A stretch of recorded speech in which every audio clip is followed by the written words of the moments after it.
Speaker గారు మీరు ముఖ్యమంత్రి గారు కనుసన్నల్లో కాదు సభను నడపాల్సింది. మీరు నడపాల్సింది సభ మూడును దృష్టిలో పెట్టుకొని సభలో అన్ని వర్గాల సభ్యులకు సమన్యాయంతో సభ నడపాలి తప్ప ఈ రకంగా బయటకు మమ్మల్ని నెట్టడం మంచిది కాదు.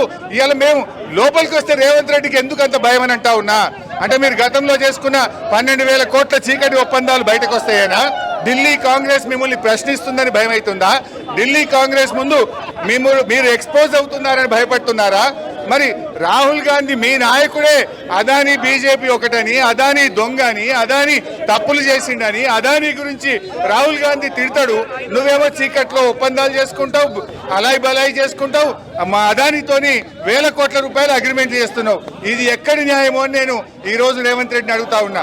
అయినా మొదటి రోజు శాసనసభ సమావేశాల్లో గతంలో అనేక మంది శాసనసభ్యులు, విపక్షాలు, ప్రతిపక్షాలు అంబేద్కర్ నుంచి రైతుల పక్షాన గడ్డి పట్టుకొని పోయిన సందర్భాలు ఉన్నాయి, కన్నీళ్లు పట్టుకొని పోయిన సందర్భాలు ఉన్నాయి.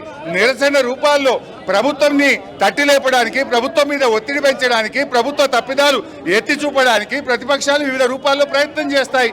మరి మమ్మల్ని ఎందుకు నొక్కుతా ఉన్నారు అంటే మీ దగ్గర సమాధానం లేదు. మీ అక్రమ సంబంధాలు బయటపడతాయి, మీ చీకటి ఒప్పందాలు బయటపడతాయని భయంతో ఇవాళ మమ్మల్ని సభలో రాకుండా ఆపుతా ఉన్నారు. ఇది చాలా దుర్మార్గమైనటువంటిది.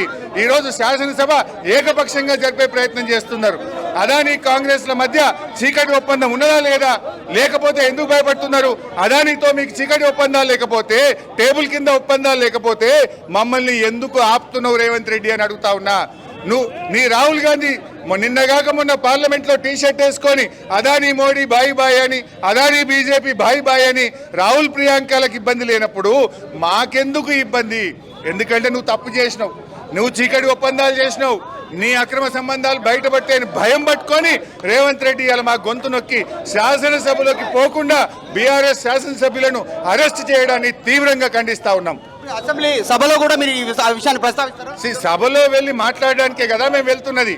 సభలో మేము ఈ యొక్క విషయాలను ఎక్స్పోజ్ చేసి ఇక్కడి నుంచి యావత్ దేశానికి కాంగ్రెస్ డబుల్ స్టాండర్డ్స్ ని ఎక్స్పోజ్ చేయాలని.